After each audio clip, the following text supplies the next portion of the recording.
Mr. President, Krauthammer gave Obama beatdown of a lifetime for what he did.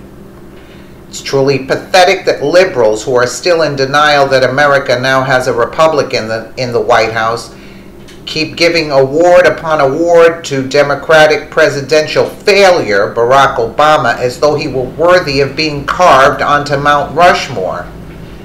In the latest obscene display of fawning over ex-President Obama, he was just given the Profile in Courage Award at the John F. Kennedy Presidential Library and Museum in South Boston. He was given the award by Carolyn Kennedy, former President Kennedy's daughter.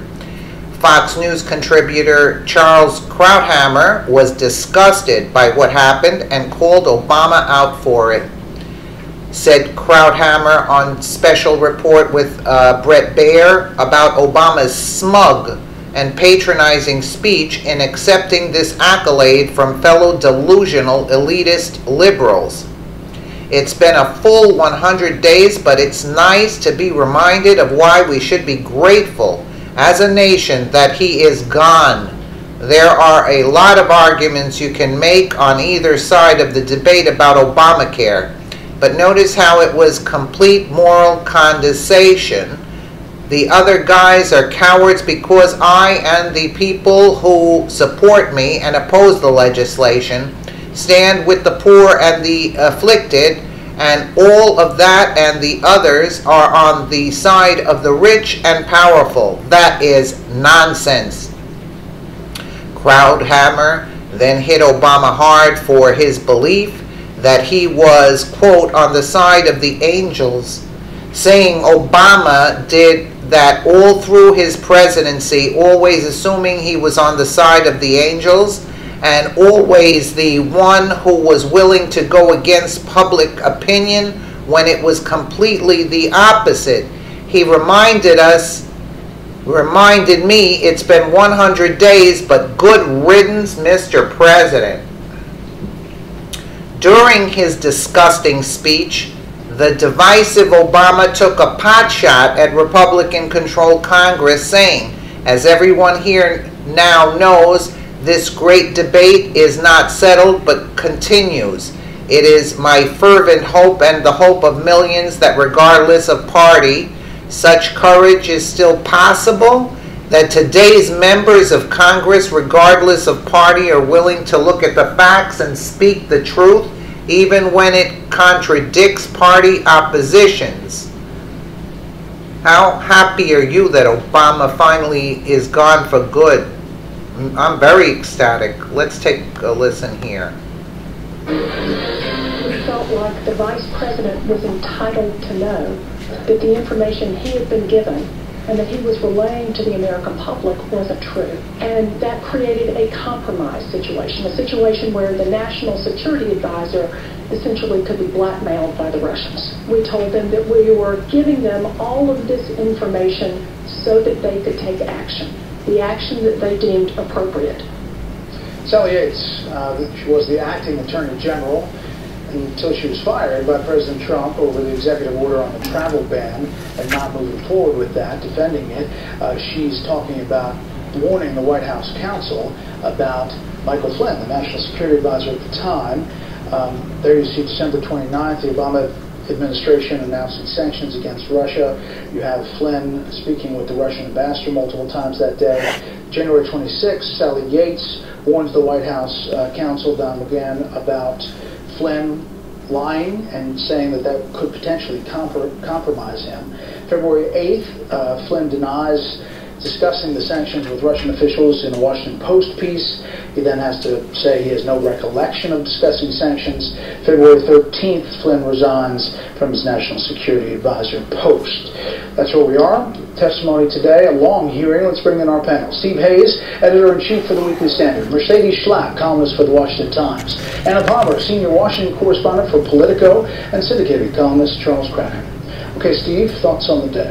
Well, what we need most in all of this discussion that we've been having now for 5+ months is new information. We need something to break through. We need some clarity on what's happening. We didn't get that today. I think what we got was more of the same. Mike Flynn made mistakes, exercised bad judgment. But on question after question, both James Clapper and Sally Yates hid behind classification. One would hope that if this matter continues, and we're certain that it will, somebody somewhere will say, we need to see this stuff. The American public needs to see this stuff. Whether you're talking about the transcripts of what Mike Flynn said in his conversation with Sergei Kislyak, whether you're talking about requests for unmasking, all of these things that are being debated without the benefit of the public seeing what's actually the substantive claims being made. One thing we did learn, the New York Times had a piece in which they said the former president, as he was president, leaving, Mr. Obama, who had fired General Flynn as the head of the Defense Intelligence Agency, told President Trump that he would have profound concerns about Mr. Flynn becoming a top national security aide. It goes on to say Flynn's name came up during the broader discussion about personnel issues, and Mr. Obama's concerns about Mr. Flynn were largely about his mismanagement, and he goes on about warning Trump about Flynn. Here is Sean Spicer asked that question today. It's true that President Obama made it known that he wasn't exactly a fan of General Flynn's, which is frankly shouldn't come as a surprise to anyone, that given that General Flynn had worked for President Obama, was an outspoken critic of President Obama's shortcomings. If President Obama was truly concerned about General Flynn, why didn't he suspend General Flynn's security clearance, which they had just reapproved months earlier? Additionally, why did the Obama administration let Flynn go to Russia for a paid speaking engagement? Yeah. Well, certainly, I think what you're seeing is the White House trying to push back on the narrative that the Obama administration gave them much of a heads up that they thought Flynn wasn't going to be a good actor for them. I think we saw this with Sean Spicer. We also saw it with what Donald Trump was trying to tweet to send some signals to Senate Republicans about what he wanted to hear from them. Yeah, those tweets, General Flynn was given the highest security clearance by the Obama administration, but the fake news seldom likes talking about that. And then the president tweeting, ask Sally Yates under oath if she knows how classified information got into the newspapers, soon after she explained it to White House counsel. Mercedes, those questions were asked. That's right. And they said they didn't know. Well, and they couldn't provide, they didn't know, and I think that one of the things they kept going back to is the fact, well, we got to go into a classified setting in order to have these sorts of discussions. But there's multiple storylines going on during this testimony. One being the Republicans focusing, honing in on the leaks of the classified information. Also the executive order where Yates basically said that she didn't support the executive order. She thought it was unlawful. And then the Democrats, on the other hand, still probing on the fact of are there Russian ties between the Trump campaign officials and the Russians, basically. So I think that for Yates in general, that storyline of the leaks of who got that information, I think Lindsey Graham really honed in on it to say, you know, Clapper, that there's very few people who have access to this information, and he wants to get down to the bottom of this. Yeah, and the unmasking of the names. You know, there is a paper trail someplace at the NSA of who ordered that. Look, there are several storylines, and these hours and hours of hearing in advance, not one of them. We learned nothing today that we didn't know yesterday. There's a classic case of a video event that lives only to dramatize things, but not to add to our fund of knowledge. And we live in an age where that can sometimes work. You know, the video of the United Airlines guy, if it hadn't been on video, we never would have talked about it, but because it was dramatized, it became a huge event. There is nothing that was said today that we didn't already know. The only result of these hours of hearing is that Sally Yates is now a Democratic star, and she needs to pick a state and run for the Senate. She is a rising candidate for the future. And her answer on the question, why did you resign and all that, was exactly right. It would be nice if we had a tradition in our government where people resign on principle. You could say it was a cheap shot. She was leaving 3 days later anyway. But it's refreshing. I don't think since Cyrus Vance and the Iran raid in 1979 that we had a high official who resigns, and then the administration was right to fire her. If you can't carry out the president's orders, you're gone. So everything was right on both sides. But the bottom line is, We learned zero.